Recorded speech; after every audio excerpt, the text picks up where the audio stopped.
Bismillahirrahmanirrahim. Assalamualaikum warahmatullahi wabarakatuh. Alhamdulillah wassalatu wassalamu ala Rasulillah Muhammad bin Abdullah wa ala alihi wa sahbihi wa man tabi'ahu bi da'watihi wa man wala, amma ba'du. Bersyukur kepada Allah Subhanahu wa taala dengan mengucapkan kalimat tahmid alhamdulillahirabbil alamin, karena dengan berkat limpahan rahmat serta nikmatnya sehingga sampai dengan detik ini kita masih diberikan kesempatan hidup oleh Allah Subhanahu wa taala, yang mana nikmat terbesar tetap melekat kepada diri kita. Yang tentu dan pastinya nikmat terbesar tersebut adalah nikmat Islam dan iman. Dan semoga kita selalu senantiasa tetap dalam lindungan Allah Subhanahu wa taala. Karenanya kita mesti menyadari bahwa kita hidup di muka bumi ini sebagai khalifah. Sebagaimana firman Allah, A'udzubillahi minasyaitonir rajim, Bismillahirrahmanirrahim, wa idz qala rabbuka lil malaikati inni ja'ilun fil ardi khalifah. Tatkala Allah Subhanahu wa taala menyampaikan kepada para malaikat-malaikatnya, inni ja'ilun fil ardi khalifah. Saya telah menciptakan khalifah di muka bumi. Khalifah tersebut adalah Nabi Adam dan anak cucu cicit keturunannya.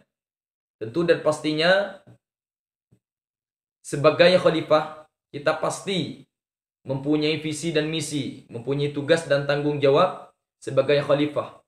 Terutamanya umat Nabi Muhammad SAW itu mempunyai visi dan misi. Sebagaimana firman Allah, A'udzubillahi minasyaitonir rajim, Bismillahirrahmanirrahim. Kuntum khaira ummah ukhrijat lin-nasi ta'muruna bil ma'ruf wa tanhauna 'anil munkar. Kuntum khairu ummah, kalian adalah umat terbaik. Yang dimaksud umat terbaik ini adalah umat Nabi Muhammad SAW. Ukhrijat linnas, yang telah dilahirkan, yang telah dikeluarkan dari rahim manusia.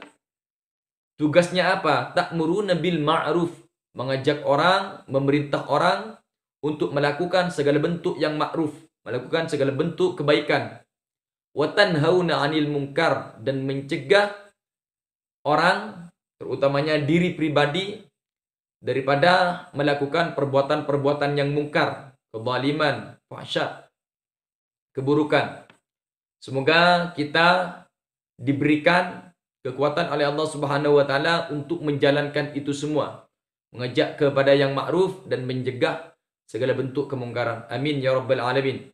Kemudian kalimat salawat Allahumma shalli ala Muhammad wa ala ali sayyidina Maulana Muhammad tetap kita haturkan kepada sang reformasi dunia Nabi Muhammad SAW, beliau yang kemudian telah membawa risalah Islam, risalah iman, sehingga sampai kepada kita risalahnya, sehingga kita bisa membedakan mana yang baik, mana yang buruk, mana yang hak, mana yang batil, mana yang harus kita adopsi dan mana yang harus tereliminasi dengan adanya dinul Islam, dengan adanya iman. Baik, pada kesempatan kali ini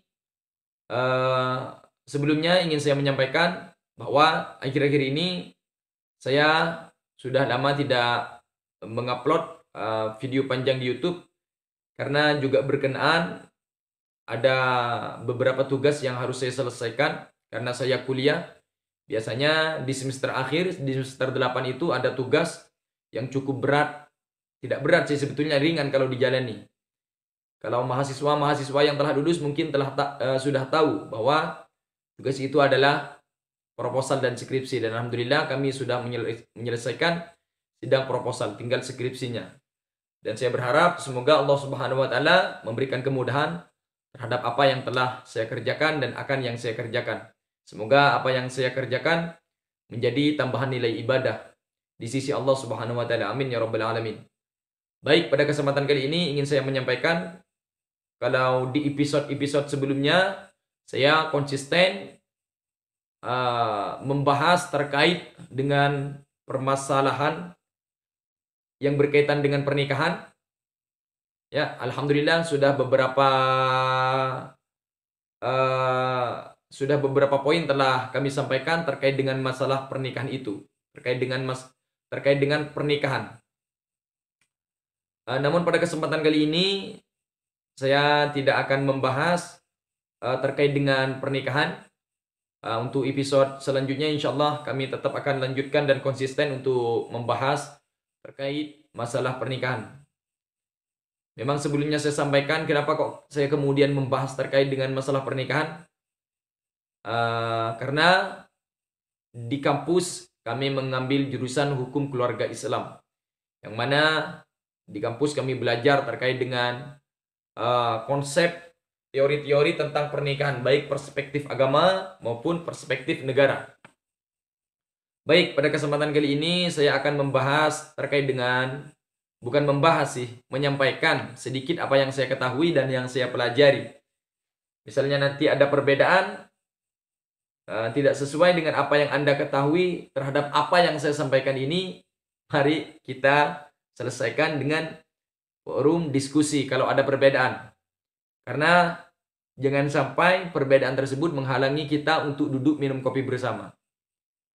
Pada kesempatan kali ini saya akan membahas terkait dengan masalah politik, korelasinya dengan agama. Alhamdulillah teman-teman, saya sedikit belajar terkait dengan fikih siyasah atau fikih politik di kampus sudah 2 semester kalau nggak salah, di semester 3 dan di semester 4. Dan pada kesempatan kali ini saya ingin menyampaikan sedikit terhadap apa yang saya ketahui, apa yang saya baca, apa yang saya pelajari. Nanti kalau ada perbedaan, mari kita selesaikan dengan forum diskusi. Karena ini kalau berbicara politik, rawan menemukan kesalahan. Gampang menemukan kesalahan. Apalagi beda pandangan politik. Itu biasanya permasalahan-permasalahan sering muncul di situ. Bahwa kita selaku rakyat Indonesia secara khusus tidak bisa lepas dari yang namanya politik. Jadi jangan berbicara artinya banyak orang yang berbicara, warga Indonesia terkhususnya mengatakan saya tidak mau berpolitik, saya adalah orang yang suci dari politik. Itu tidak bisa teman-teman. Hal tersebut menurut saya sih omong kosong. Kenapa? Karena ketika kita hidup di Indonesia, karena sistemnya adalah negara demokrasi, maka kata sinetron Dono itu kita selama hidup di Indonesia, selagi masih hidup di Indonesia, sebagai warga negara Indonesia, kita itu dari politik tidak bisa dilepas. Tidak bisa lepas. Artinya maju kena, mundur kena. Ya. Kenapa? Karena sistemnya sudah sistem demokrasi yang semuanya memakai politik. Karenanya ada kata-kata seperti ini. Man la ya'rifu siyasah halakathu siyasah. Barang siapa yang tidak tahu politik, maka dia akan dicelakakan oleh politik. Maka dia akan termakan oleh politik. Karenanya ingin saya sampaikan, mengaca dan melihat pada tahun 2019 yang kemarin di pesta politik tahun 2019, banyak kemudian calon-calon tertentu menggunakan ayat untuk berpolitik. Menggunakan agama sebagai alat politik. Makanya ada 2 istilah. Yang 2 istilah ini hampir sama namun esensinya jauh berbeda. Ada istilah Islam politik, ada politik Islam. Kalau Islam politik berarti agama Islam dijadikan alat untuk berpolitik. Dan ini tidak benar. Karenanya ada sebagian calon-calon tertentu, caleg-caleg tertentu, partai-partai tertentu yang kemudian menggunakan ayat untuk berkampanye. Untuk memenangkan dirinya, untuk memenangkan caleg-caleg tertentu. Dan itu tidak benar. Kenapa saya katakan demikian? Kalau seseorang menggunakan ayat untuk berkampanye, untuk memenangkan dirinya, itu akan menimbulkan kerusakan di dalam beragama. Kenapa? Karena satunya juga menggunakan ayat, satunya juga menggunakan ayat. Akhirnya ayat dengan ayat dibenturkan teman-teman. Dan kalau orang awam mendengarkan hal ini, itu akan berbahaya. Kenapa? Karena dia akan bingung, ini menggunakan ayat, ini menggunakan ayat. Ujung-ujungnya nanti akan timbul kerusakan di dalam agama. Karenanya agama itu bukan alat untuk berpolitik. Agama itu adalah sesuatu yang mulia. Dan istilah yang kedua adalah ada istilah politik Islam. Ini yang benar. Berarti kalau politik Islam, politiknya itu menggunakan politik Islam. Dan jangan kira di dalam Islam itu nggak ada politik teman-teman. Nggak ada teori politik. Itu lengkap. Di dalam agama Islam itu lengkap. Teori di dalam berpolitik. Karenanya juga ada yang namanya kitab Al-Ahkam As-Sultaniyah karangan Al-Imam Al-Mawardi. Al-ahkam itu hukum-hukum, as-sultaniyah itu pemerintahan. Al-ahkam as-sultaniyah hukum-hukum yang mengatur tentang pemerintahan. Di situ juga diatur cara bagaimana syarat-syarat pemimpin. Pokoknya lengkap di dalamnya tentang pemerintahan. Jadi mari kita jangan kemudian menggunakan ayat untuk berpolitik biar tidak menimbulkan kerusakan di dalam beragama. Letakkan di paling atas. Agama itu adalah sesuatu yang mulia, bukan alat untuk berpolitik. Jadi memang agama Islam itu tidak bisa dilepaskan dengan politik. Tapi politik itu bukan agama. Ya, jadi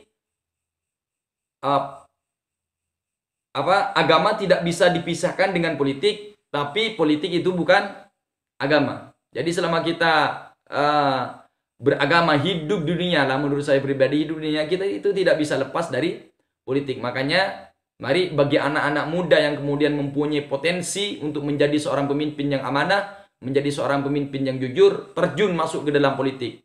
Dalam artian saya tidak mengajak masuk ke partai-partai tertentu, bebas. Kenapa saya katakan demikian? Jadi kalau anak-anak muda jauh dari politik, tidak mau berpolitik, tidak mau begini, nanti yang anak-anak muda yang baik maksudnya, anak-anak muda yang jujur jauh dari politik, nanti yang akan masuk ke politik, masuk ke partai itu adalah anak-anak yang tidak tahu syariat, anak-anak yang tidak tahu hukum. Akhirnya mereka menyalonkan diri sebagai pemimpin. Akhirnya dia yang menjadi pemimpin, apa yang akan dia lakukan? Akan membuat sesuatu peraturan yang kita akan mengeksekusinya. Jadi selama kita hidup di Indonesia ini, kita tidak bisa lepas dari yang namanya politik. Jadi kalau ada potensi anak muda kiranya menjadi pemimpin yang jujur, yang amanah, terjun masuk ke dalam politik. Kenapa? Kalau anak muda yang baik, yang jujur, sudah jauh dari politik, nanti anak-anak muda yang tidak benar, yang tidak tahu syariat, yang tidak jujur akan masuk ke politik, dan mereka yang akan membuat undang-undang, kita yang akan melaksanakannya. Jadi jangan kita hanya bisa mengekor teman-teman, ya. Jangan mau dijadikan sebagai alat politik. Akhirnya kalau kita dijadikan alat politik, maka kita akan menjadi korban politik. Makanya kita mesti mempunyai pendirian sendiri. Bisa tahu mana pemimpin yang kiranya membuat kemaslahatan, menjadikan umat menjadi yang lebih baik, menjadi maslahah, menjadi rakyat yang makmur, maka itu yang harus kita pilih. Ya, jadi mari jangan sampai kemudian kontestasi politik pada tahun 2024 ini menjadikan perpecahan di antara kita. Ya, perbedaan politik, perbedaan pandangan politik jangan sampai kemudian menghalangi kita untuk duduk minum kopi bersama. Karenanya beda politik bukan berarti beda agama. Ya, beda politik bukan berarti beda agama. Dan kita mesti tahu dan mesti menyadari bahwa perbedaan politik itu bukan perbedaan agama. Perbedaan politik bukan perbedaan segalanya. Karenanya kalau kita tidak berhati-hati di dalam berpolitik, maka kita akan menjadi korban politik. Karenanya tidak sedikit teman-teman perpecahan di tengah-tengah masyarakat, bahkan perpecahan di tengah-tengah keluarga, itu diakibatkan oleh pandangan politik yang berbeda antara satu dengan yang lain. Karenanya jangan sampai perbedaan politik tersebut menjadikan kita untuk saling berpecah-pecahan. Tetap kita berpolitik sehat, jangan sampai menggunakan agama untuk berpolitik. Catat baik-baik perkataan saya. Saya bukan melarang, saya bukan mengatakan bahwa agama harus dipisahkan dengan politik. Saya tidak mengatakan demikian. Akan tapi yang saya katakan, jangan jadikan agama sebagai alat politik. Agama tidak bisa dilepaskan dengan politik, tapi politik bukan agama. Kita mesti berbijak di dalam bersikap, jangan sampai menjadi korban politik. Terima kasih. Mungkin itu yang dapat saya sampaikan. Jika kemudian ada perbedaan, ada ketidaksamaan terhadap apa yang saya sampaikan, terhadap apa yang saya uraikan, mari kita selesaikan dengan cara forum diskusi. Sering saya katakan, jangan sampai perbedaan bisa menghalangi kita untuk duduk minum kopi bersama. Terima kasih. Billahi taufik wal hidayah. Wassalamualaikum warahmatullahi wabarakatuh.